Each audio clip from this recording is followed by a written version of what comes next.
But let's go to Perez then. Unfortunately, despite the joy of last week, sadly, on what could potentially be his last race in Formula One, for at least a year, let's say. It's just some kind of transmission failure. We saw oil pressure problem being listed on the dash as he was coming to a stop. It just seems that he had a new engine, didn't he? He had a brand new engine, but something's gone pop. And on lap 10, that was it. Perez was out. He was making really good progress through the field. We saw him cutting past all of the back markers and was hoping for an exciting battle between McLaren and Racing Point for those all-important championship points, but it wasn't to be.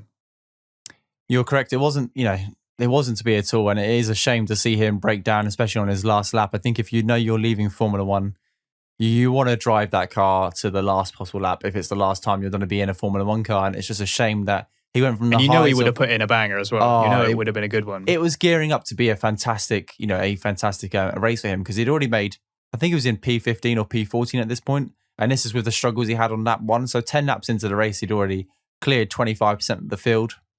Had a long way to go in this race. Had 55 laps to do what he needed to do with a fresh Mercedes engine in the back of that car. And after the positive vibes of last week, I had such high hopes. And it's nothing to do with the driver at all, but I was gunning for him. Like we've said, I'm a McLaren fan, you're a McLaren fan. I was keeping an eye on those points, but I was like, I would love to see Perez pick up a point or two coming from the back of the grid. That would really, it just shows good driving, good racing. It would have made the race a little bit more interesting.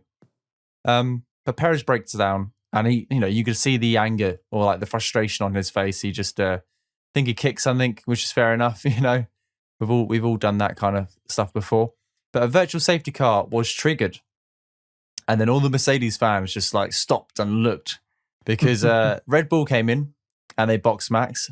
And then Mercedes, if you looked up on the graphic on the top left-hand side of your screen, both Bott and Ham had pit next to them. And I was thinking, here we go. What's going to happen? And they pulled it off. They pulled off a pretty good double stack, both less than 2.5 seconds. So pretty quick. For Mercedes as well, 2.5 seconds is their standard. So to achieve two pit stops within that time frame, really good double stack. And McLaren double stacked as well. We're taking advantage of the virtual safety car. Lance Stroll was released quite close to the McLaren. It was mentioned on the commentary, but to be fair, the McLaren didn't have to take any avoiding action, and neither did Lance Stroll. So it wasn't an unsafe release. It was just close. It's what happens when the virtual safety car comes out and you start boxing every single car underneath the sun. So the pit stops went relatively well. When did Carlos Sainz pit? Oh, of course, McLaren did a double pit stop. So Carlos Sainz was soon going to be under investigation. If you want to talk about that now, because it's around the pit stop area. Yeah, there was some kind of supposed investigation going on for Sainz going too slowly or unnecessarily slowly in the pit lane. Possibly early on as he was coming in, he may have backed off slightly because of the double stack in order to ensure that he wasn't waiting maybe. And then shortly after that, the stewards announced that they were going to investigate it after the race, which seems very strange to me given the amount of data that they have. And once again, we've seen what seems to be a pretty straightforward investigation. Could have been done there and then. Now, apparently they didn't do it there and then because they were waiting for some telemetry to be sent to them. Why they don't have access to that more or less immediately, I don't know. But apparently they didn't. They were waiting for something, so they say. But on the final race of the year, when that could be deciding the Constructors' Championship, why? Why couldn't they just do it as soon as they could, as soon as they got hold of that data? If it's coming from a team, for example, they should be in a position to say, send us that data, right now, because we need it to make a decision on the race. So I don't understand. I don't understand that at all, and I don't understand why it keeps happening. These are pretty simple decisions when you've got the amount of data that the stewards no doubt have access to. If it's a case of are you going fast enough or or not, that should be pretty open and shut. If you've got the onboards and you've got a little bit of the telemetry that they usually have access to pretty quickly. So not really good enough from the stewards on this. No, I completely agree. And it baffled me more so because of the stakes which were at, which were being held. We've got McLaren, which are fighting for P3, Racing Point, which are fighting for P3.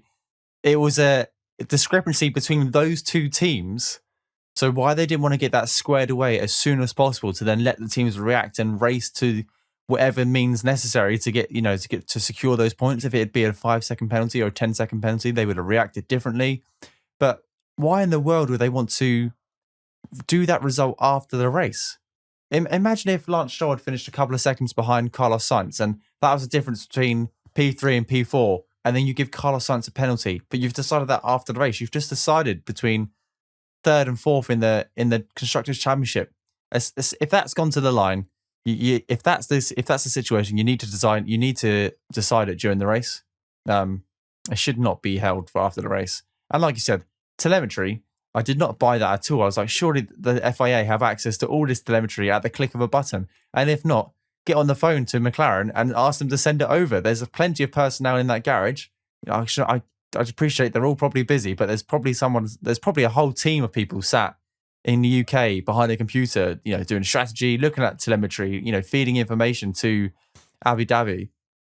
And yet they couldn't just request that data. Thankfully, it was no further action, which is even more bizarre, because I expected it to be like a 5-second penalty. If they were waiting to decide after the race or waiting to decide something, I thought, they might have merit. They'll have something to go on, or they'll be questioning something. But the fact that it came out as no further action just says to me, why couldn't that be decided in the race? Like, Carlos was under investigation on lap 17. It's a 55-lap race. We had over an hour and 10 minutes of racing after he was in investigation. Can't imagine the stewards were that busy. Like, there wasn't a whole lot to adjudicate on. Exactly right, Alex. You're not wrong. Like, there wasn't many overtakes to go wrong. It was just very bizarre. But it is what it is.